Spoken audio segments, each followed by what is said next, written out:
What you are about to hear is drawn from the official War Patrol reports of the United States Submarine Force Pacific Fleet, the personal diaries and post-war testimonies of American submariners who served in the Pacific between 1942 and 1945, and the accounts of Japanese survivors whose written records, preserved in Japanese naval archives and later translated by Allied intelligence officers, tell us what this story looked like from the other side of the water.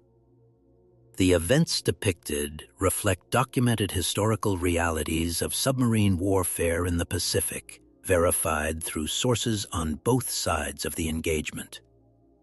This is a story about a weapon, a crew, a decision, and an official report that used the word success to describe something that the men who were there understood in a more complicated way for the rest of their lives.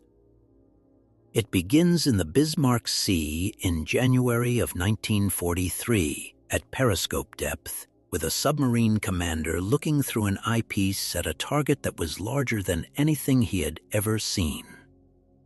The USS Wahoo was a Gato-class fleet submarine, 312 feet long, 1,600 tons submerged displacement, 4 torpedo tubes forward and 4 aft, a crew of 80 men, and a commanding officer named Lieutenant Commander Dudley Morton, who was 34 years old and who had been given command of the Wahoo in December of 1942 after its previous commander had been relieved for what the Navy's assessment described as insufficient aggressiveness. Morton was not going to be relieved for insufficient aggressiveness. He was from Owensboro, Kentucky, a big, broad-shouldered man who had played football at the Naval Academy and who had developed, over 2 years of Pacific submarine warfare, a philosophy of command that could be summarized in one sentence that he actually said in various forms multiple times to his crew and to the officers who served under him. The only good target is a sunk target. He was not a cruel man. He was a war commander in the specific sense of a man who has decided that the purpose of the weapon he commands is to destroy the enemy's ability to make war, and that hesitation in the execution of that purpose costs American lives, and that the cost of hesitation is therefore not abstract, but specific and human and personal, and he was not willing to pay it. His executive officer was Lieutenant Commander Richard O. Kane, 29 years old, from Durham, New Hampshire, a precise and technically gifted officer who would later command his own submarine, the USS Tang, and become the most decorated submariner in American naval history, but who, in January of 1943, was Morton's right hand and the man responsible for the Wahoo's approach geometry and firing solutions. Together, they were the most effective command team in the Pacific Submarine Force at the time, which is a significant statement because the Pacific Submarine Force in 1943 was producing some of the most effective naval warfare in the history of undersea combat. The Wahoo left Pearl Harbor on its third war patrol in January of 1943, with orders to operate in the waters north of New Guinea and around the Bismarck Archipelago, waters that were heavily used by Japanese shipping supporting the garrison on Guadalcanal and the broader Japanese position in the Solomon Islands. The orders were to find and sink Japanese shipping. This was what submarines did. This was what the Wahoo was built for and crewed for and sent across the Pacific to do. Morton understood his orders and intended to execute them completely.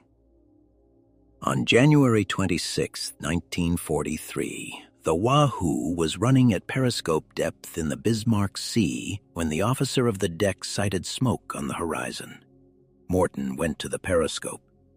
What he saw through the eyepiece was a convoy, a Japanese convoy consisting of a large transport ship, a troop carrier, accompanied by several escort vessels, destroyers, and smaller patrol craft moving in formation at approximately 12 knots on a course that would take them toward the Japanese base at Wewak on the New Guinea coast. Morton began his approach.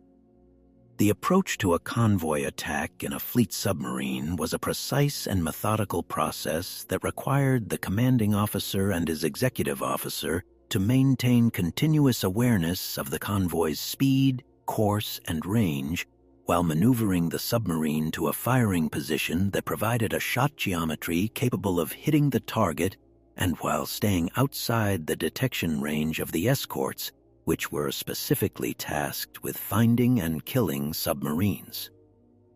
Morton and O'Kane worked the problem together at the periscope, taking observations, feeding data to the torpedo data computer, calculating the firing solution with the specific mathematical focus of men who understood that a wrong number at this stage meant a missed shot, and a missed shot meant the convoy continued to deliver troops and supplies to Japanese forces that were killing American Marines and soldiers on Guadalcanal. The transport in his crosshairs was large, very large. A ship of that size carried troops, supplies, ammunition, possibly vehicles and artillery, all the material of Japanese military power being moved to reinforce a position that American forces were paying in blood to reduce. It was exactly the kind of target that Morton had been sent to find and that the Navy had been hoping its submarines would intercept. He ordered the approach continued. He ordered the firing solution refined. At the appropriate moment, he ordered the torpedoes fired. 4 torpedoes left the forward tubes. The first hit amidships. The second hit forward of the engine room. The third missed. The fourth hit aft near the waterline. The transport, whose name was the WW2 began to sink within minutes of the first hit. It went down in approximately 8 minutes. It had been carrying approximately 1,100 Japanese soldiers of the 18th Army destined for New Guinea, as well as a smaller number of Indian prisoners of war who had been captured in the fall of Singapore and were being transported as forced labor. The official record of how many people were aboard the WW2 varies somewhat between sources, with Japanese records suggesting approximately 1,800 total personnel, and American records from the period containing estimates based on the ship's size and class that were considerably higher. What is not in dispute is that the ship sank quickly and that the water around the sinking point rapidly filled with survivors. Morton brought the Wahoo to the surface. This was the moment that the official record and the human record of this engagement begin to diverge in ways that took decades to fully understand and that are still, in some respects, not fully resolved. A submarine surfacing after a successful torpedo attack was not an unusual event. Submarines surfaced to finish off damaged ships with deck gun fire, to rescue downed Allied aircrew, to assess the results of an attack for the patrol report. Morton surfaced the Wahoo and looked at what was around him through the bridge binoculars, and what was around him was a large area of ocean containing wreckage and many hundreds of Japanese soldiers in the water, some on life rafts, some holding on to debris, some swimming toward the nearest land, which was many miles distant. The escort vessels that had accompanied the WW2 had fled the area after the torpedo attack, which was standard Japanese doctrine for escorts facing a submarine threat, and which meant that the men in the water were without naval support and a long way from any shore. What happened next is a matter of historical record that is documented in the Wahoo's War Patrol report, in post-war testimonies from crew members, and in accounts collected by Japanese naval historians from survivors who were eventually rescued. Morton engaged the survivors with the Wahoo's deck gun and with small arms fire from crew members on the bridge. The engagement lasted approximately an hour. The official justification, as it appeared in the War Patrol report, and as Morton and others articulated it in subsequent discussions, was that the men in the water were soldiers who had not surrendered and who, if rescued and transported to their destination, would continue to fight American forces, and that leaving armed enemy combatants capable of being rescued and returned to the fight was operationally inconsistent with the mission of degrading Japanese combat capability. This justification was accepted by the naval command that reviewed the patrol report.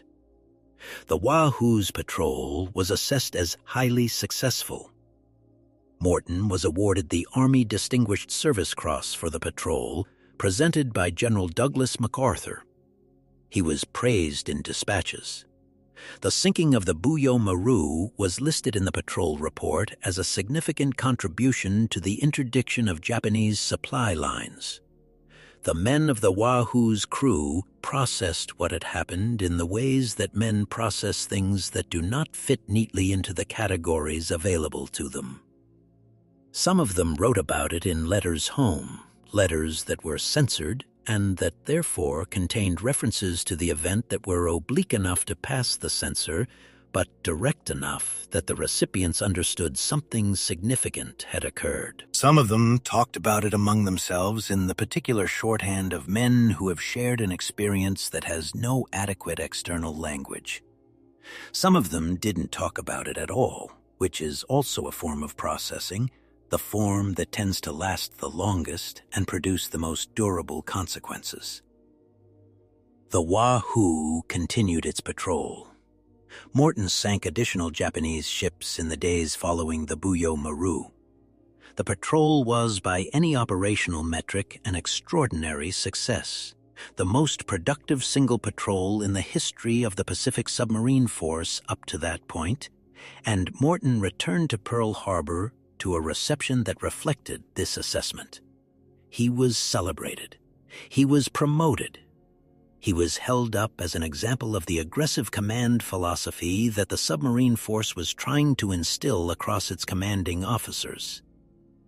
There is a photograph of Morton taken at Pearl Harbor after this patrol that shows him standing on the bridge of the Wahoo, large and confident, wearing the expression of a man who has done exactly what he set out to do and who has been told by the institution that his assessment of what needed to be done was correct.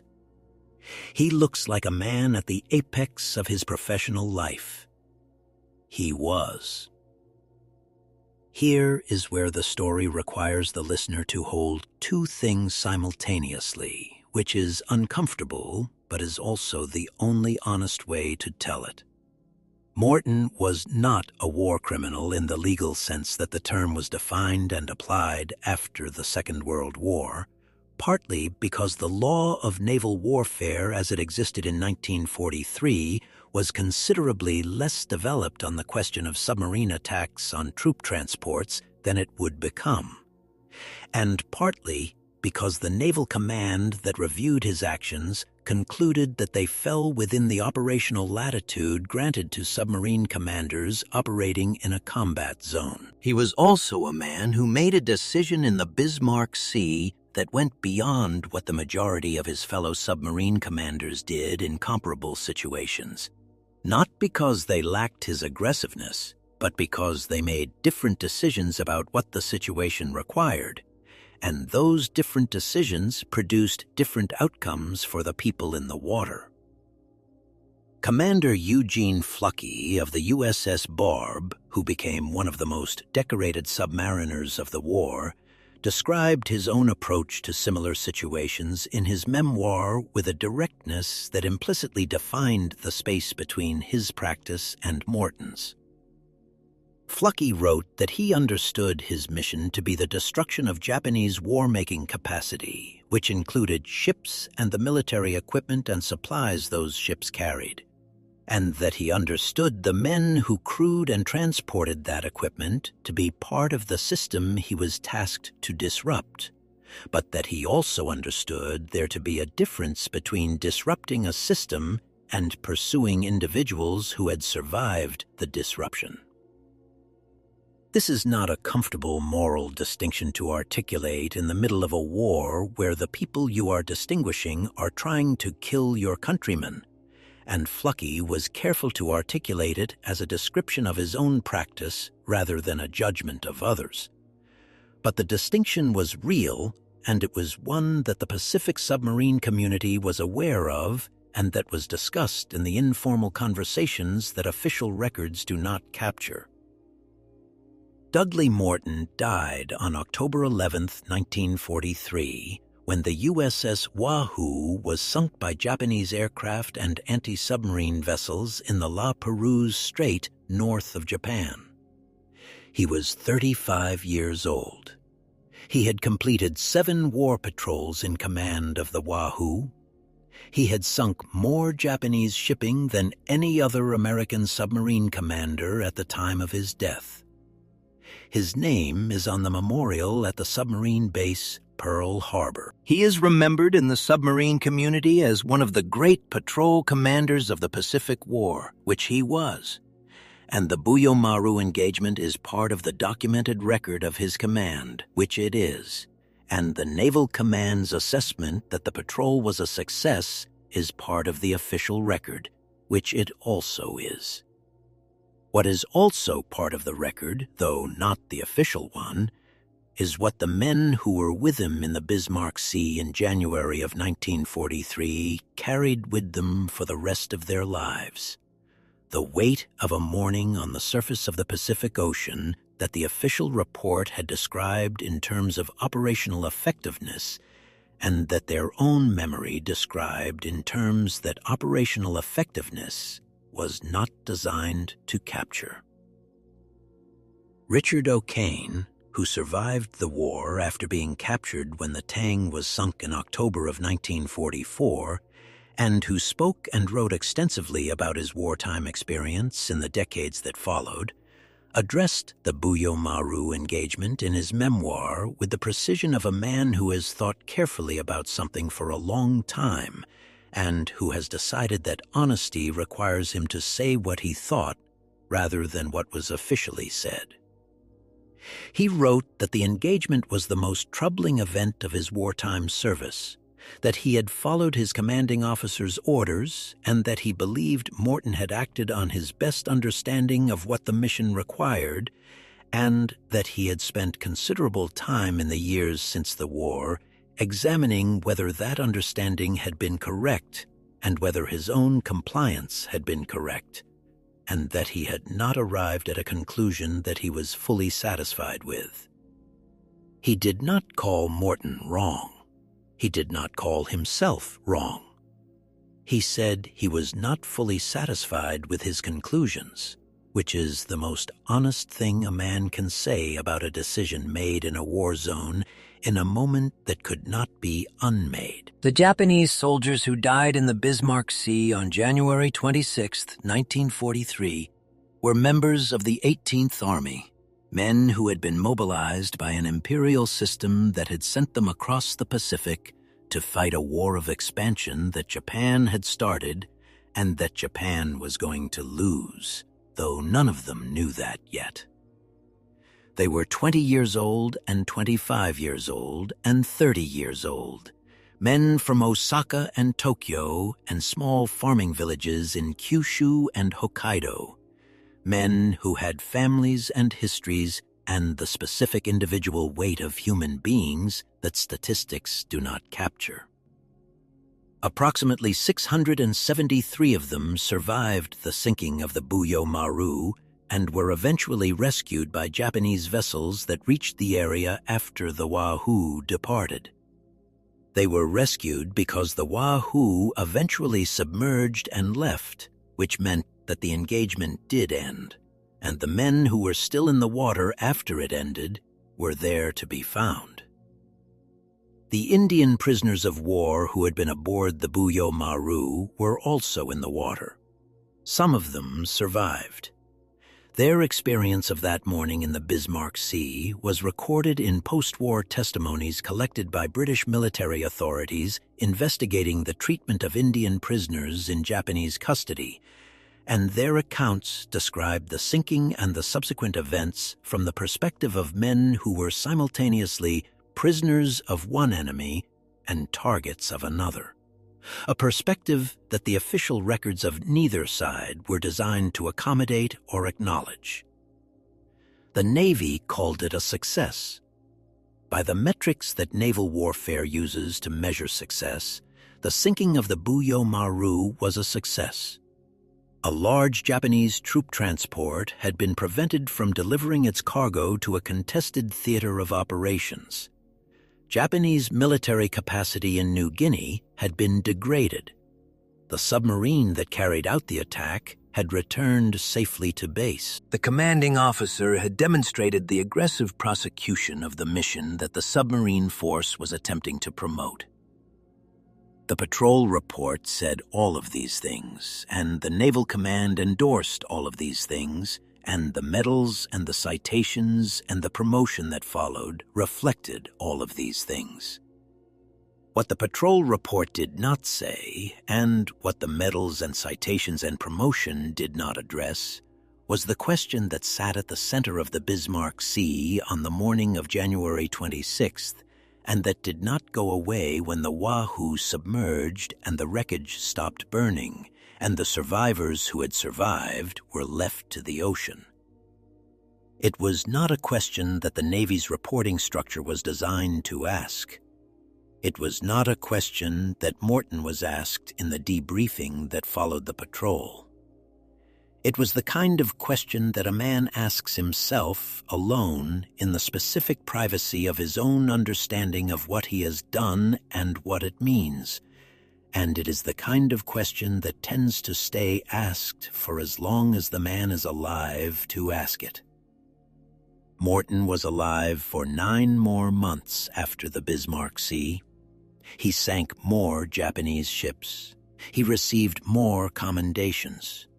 He died in the La Perouse Strait at 35 years old, taking whatever conclusions he had reached about the Bismarck Sea with him to the bottom, where the Wahoo came to rest with its crew of 80 men who had gone to sea together and had come home from 7 patrols and had not come home from the 8th.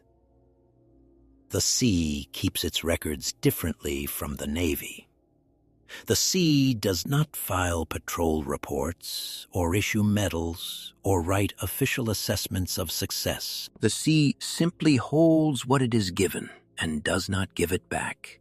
And what it holds from the Pacific War includes the wreckage of the WWII and the wreckage of the Wahoo, and the distance between them measured in months and miles, and the decisions made by men who were doing what war asked of them in a place where there were no witnesses except the ocean and each other, and whatever each man carried inside him that told him what was right and what was not, and what he was going to have to live with when the war was over and the official record was written and the medals were put in their boxes, and the only remaining document was the one that existed in his own memory of a morning in the Bismarck Sea.